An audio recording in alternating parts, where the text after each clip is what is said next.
Salam jumpa Bapak Ibu dan saudara-saudara dalam renungan suara dari jurang yang dalam, klasis Timur Tengah Utara.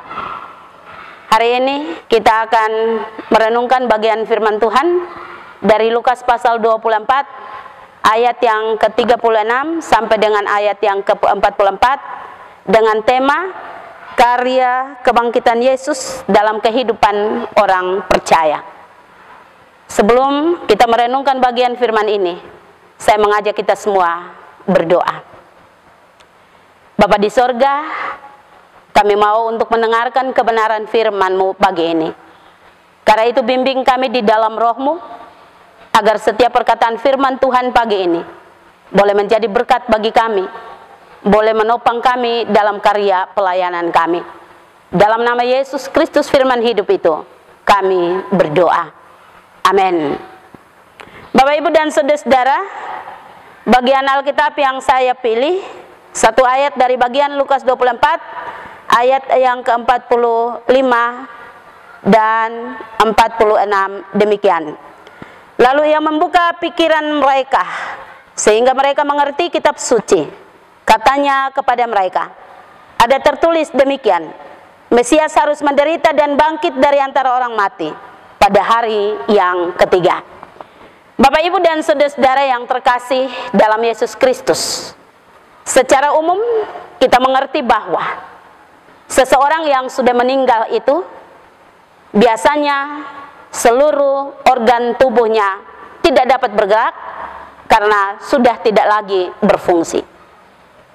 Bagaimana mungkin seorang yang meninggal bisa bangkit lagi? Bagaimana mungkin seorang yang meninggal bisa berdiri lagi dan menyapa kita? Tidak pernah seorang anak manusia pun yang meninggal kemudian bangkit kembali. Tetapi peristiwa ini berbeda dari Yesus. Setelah 3 hari kematiannya, ia bangkit dari antara orang mati. Ia secara intens menampakkan dirinya kepada para muridnya untuk mengingatkan kembali mereka, tapi juga untuk menguatkan kembali mereka yang hidup dalam ketakutan, yang hidup dalam kegelisahan, yang hidup dalam ketidakberdayaan, karena guru dan Tuhan mereka telah mati. Mereka dengan mata kepala sendiri menyaksikan guru dan Tuhan mereka mengalami penderitaan, disiksa, diolok, dihujat, bahkan mati dalam kebiadaban kemanusiaan. Tetapi kemudian Yesus yang adalah Tuhan guru mereka menampakkan diri kepada mereka.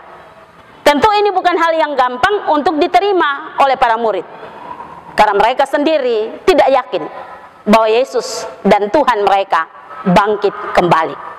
Karena itu dalam bagian nats ini, ketika mereka sedang bercakap-cakap tentang penampakan Yesus pada 2 orang murid di perjalanan ke Emmaus, mereka dikejutkan. Tiba-tiba Yesus berdiri di tengah-tengah mereka dan menyapa mereka dengan salam damai sejahtera. Salam hangat Yesus yang seharusnya menyegarkan mereka, yang seharusnya meneguhkan dan menguatkan mereka, justru mendatangkan ketakutan diri mereka, karena mereka menganggap bahwa itu adalah hantu.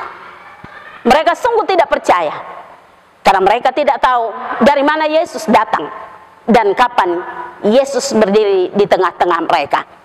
Karena itu untuk meyakinkan mereka, untuk meneguhkan mereka dan untuk menguatkan mereka, untuk mempercayai berita kebangkitannya, maka Yesus membuktikan diri dengan menunjukkan kaki dan tangannya yang berbekas paku. Ia menyuruh mereka untuk meraba bekas paku tersebut, supaya mereka sungguh yakin, supaya mereka sungguh mengerti bahwa Yesus adalah Tuhan dan Juru Selamat mereka yang benar-benar bangkit dari antara orang mati. Memang mereka bergirang, memang mereka bersuka cita, karena mereka mendapatkan kembali bahwa Yesus mereka sudah bangkit. Tetapi mereka tetap belum percaya. Dan tahu keraguan mereka? tahu belum kepercayaan mereka, Yesus kemudian meminta apa yang ada pada mereka untuk dimakan. Lalu Yesus mendapatkan kembali sepotong ikan yang sudah digoreng dan ia menyantapnya di hadapan mereka. Tujuan Yesus ialah bahwa ia mau membuktikan kepada para murid bahwa benar-benar tubuhnya utuh dan sudah bangkit dari antara orang mati. Ia mau membuktikan mereka bahwa maut tidak berkuasa atasnya, tetapi justru maut telah dikalahkan olehnya, dan ia memberi kemenangan bagi setiap muridnya. Karena itu, kemudian setelah menampakkan diri dan memberi bukti-bukti bagi para murid, Yesus kemudian mengingatkan mereka lagi, membuka pikiran mereka tentang bagaimana selama ini ajarannya bagi para murid. Ia mau mengingatkan mereka bahwa Yesus benar-benar bangkit. Apa yang tertulis dalam kitab suci dan apa yang diajarkan oleh Yesus benar-benar terbukti dengan penderitaannya, kematian, dan kebangkitannya pada hari yang ketiga.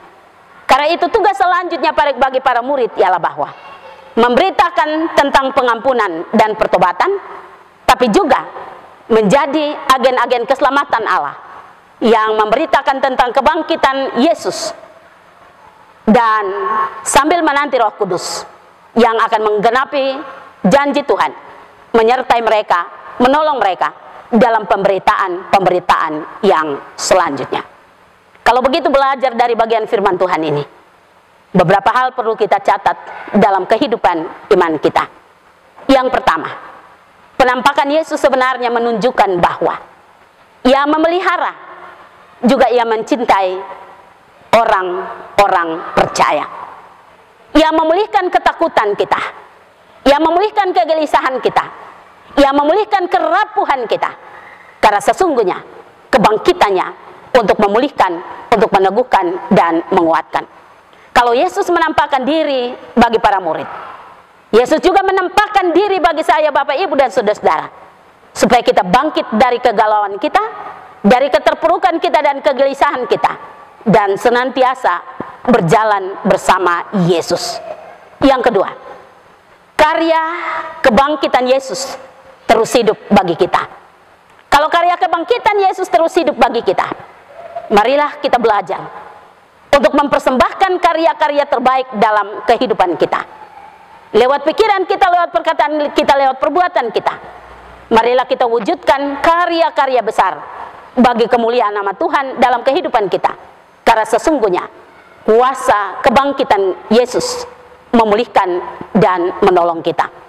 Kalau karya, kuasa, dan kebangkitan Yesus memulihkan kita dan menolong kita setiap orang percaya dalam karya hidup kita, maka jangan main-main dengan apa yang dipercayakan oleh Tuhan bagi karya kita. Jangan merasa di tengah cobaan lalu meletakkan salib dan membiarkan salib terpotong-potong hanya karena ketakutan kita, hanya karena kita merasa berjalan sendiri. Sesungguhnya Yesus ada bersama kita, yang menolong kita memikul salib sampai akhir, yang menolong kita dalam pemberitaan karya-karya kita sampai akhir. Karena ia tahu kita tidak sempurna, tapi ia menyempurnakan kita dengan rohnya, agar di dalam kekuatan kuasa rohnya setiap karya kita mendatangkan kemuliaan bagi nama Allah Bapa di sorga. Amin.